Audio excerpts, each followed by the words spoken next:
So ayan, abangan nyo ang aking unboxing sa aking bagong-bagong Insta360X4. Ayan, abangan nyo lang kasi mangangapa pa tayo dito. Thank you. 2,000 years later. Hello guys, good evening. Welcome po sa aking channel. So ngayon ay mag-unboxing tayo ng ating nabiling Insta360X4. So ang unang ipapakita sa inyo guys, is yung box ng Insta. Ayan, mamaya na to. So ito siya guys, ayan. Ang ating Insta360X4. So nabili ko siya ng 4,000 HKD dyan sa Suning. So ayan. So nakikita nyo, plastic pa talaga siya. So ayan, i-unbox na natin siya kasi gagamitin ko na siya bukas. So, ayan, hindi na tayo magtatagal at bubuksan na natin siya. Yay. Paano ba natin ito buksan?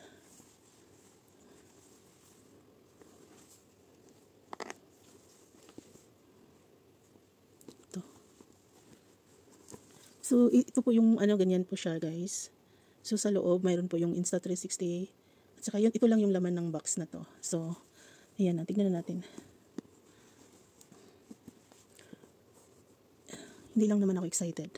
Sobrang excited.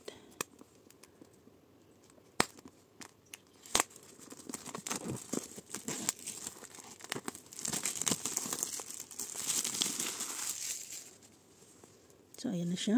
Natanggal na natin yung plastic. So, ayan, bubuksan na natin siya.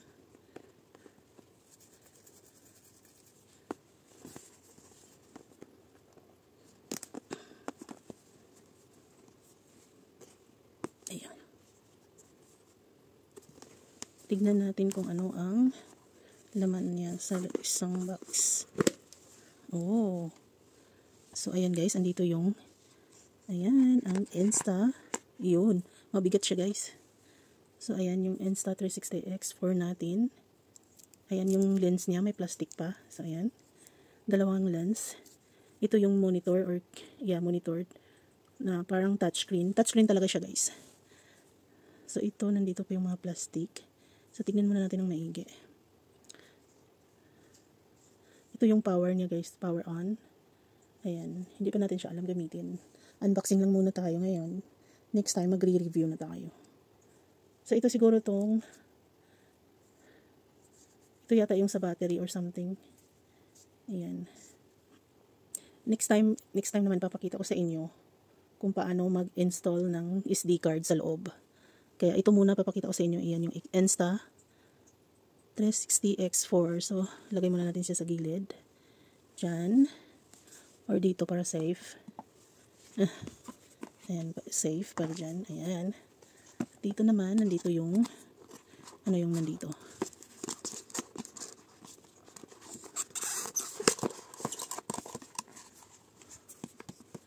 Box na malaki. Dito wala na yata. So, wala na siya dito guys. Ito lang. So, ikaw balik dito. Lagay natin siya dyan. Para safe. Ay. So, ito naman. Anong meron dito? Oh, so, ito yung nasa loob. So, bubuksan na natin siya. Ayan. Ayan yung laman. Ayan pa.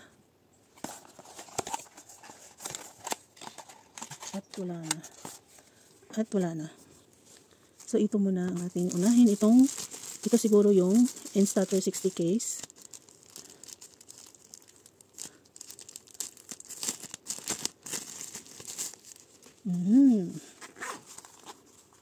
Oh, nandito na sa loob. Oh, may ganito pa siya. Ay, nice. May hard case.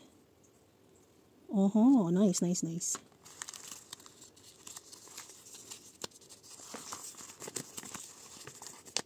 Thermo grip cover. Ito siyang thermo grip cover.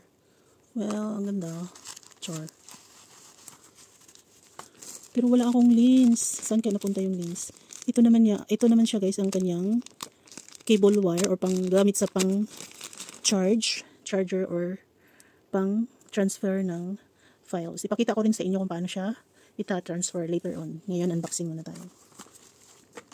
At ito naman siya guys, ito siguro yung cloth na pamunas kasi malambot.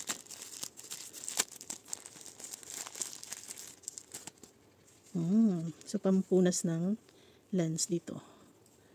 So, ayan, nakita na natin kung ano yung laman. Lagay muna natin dito. Dito. Ito pa, may isa pa. Sana nandito yung hinahanap natin. Nandito nga siya. So, ayan yung dalawang lens. Yung magkabilaan. At, andito siguro yung mga manual. So, ayan siya guys. Yung mga manual niya, ayan.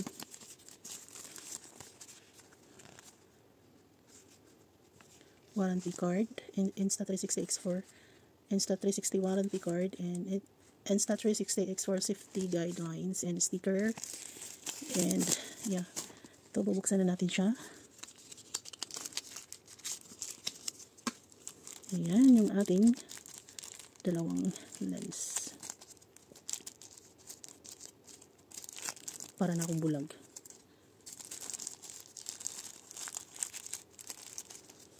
Ayan. So, ayan yung cover ng ating lens, guys. Dapat maingat kayo sa paggamit. Kung halimbawa, mayroon man kayo ng ganyan. Kasi ako mag-iingat din ako. Kasi itong lens daw dito is hindi siya napapalitan. Parang ano lang yata siya, pag isang beses lang nagamit, pag nasira mo na to, hindi na siya napapalitan. So, tanggalin na natin ang ating plastic at i-cover na i-cover. Ay, wag muna. I-on muna natin siya. Tanggalin na nga lang natin para matapos.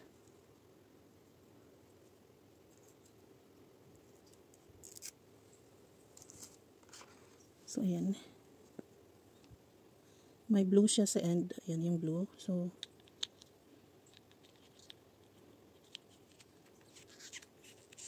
ayan. Sa kabila naman.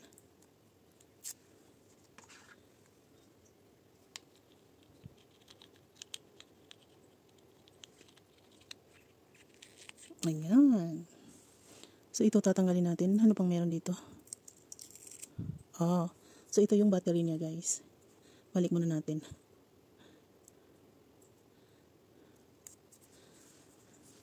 So, dito, ang kanyang cable or charge. Ayan. So, dito i-connect ang kanyang charge something cable wire. So, ganyan. At saka attach mo lang siya sa adapter, yung kabila. So, sira muna natin.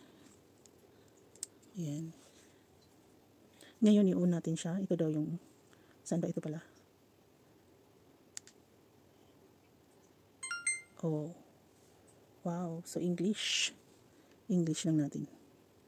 English check. Pero ngayon guys, i-off ko muna ulit ha. Kasi i-charge ko muna siya. So ayan guys, ilagay na natin to. Anong tawag dito? Patay. Paano ba ito siya nilalagay?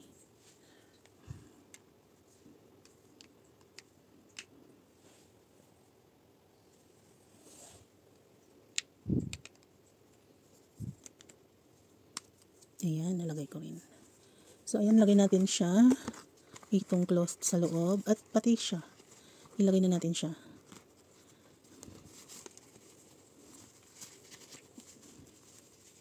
Kakatakot. So, andito na yung ating unit guys ng Insta360. Lagay mo natin ito sa kabilang kahon. At ngayon ay, ang susunod ay ang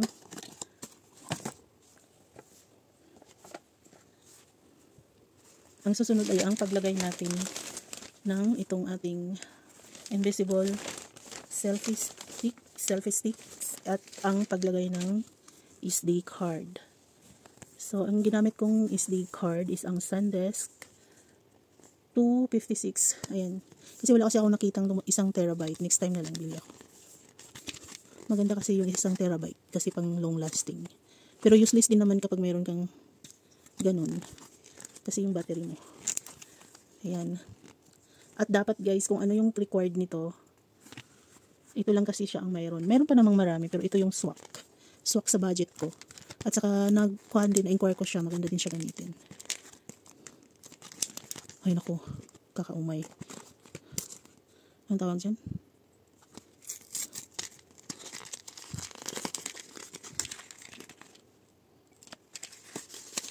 So, ayan ang ating card. Atin siyang bubuksan at atin siyang i-install.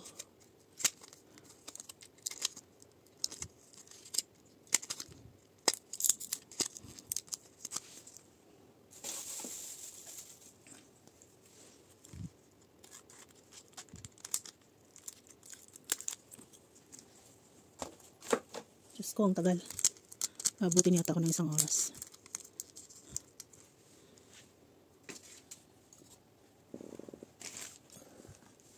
So, ayan, kukunin natin ulit ang ating unit at bubuksan natin yung battery niya banda.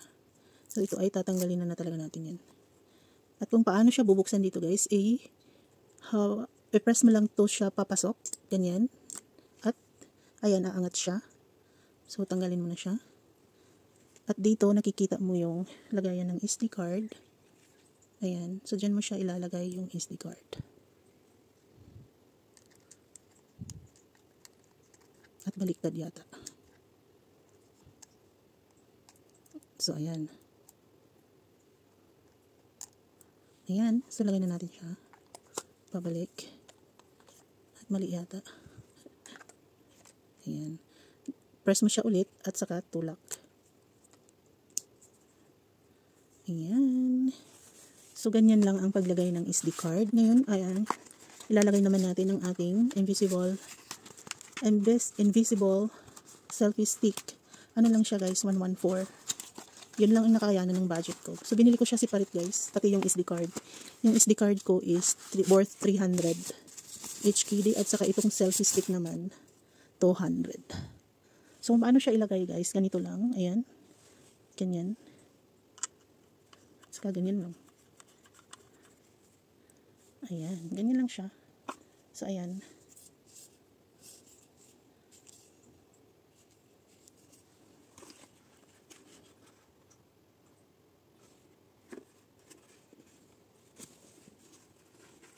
Ayan siya, invisible selfie stick.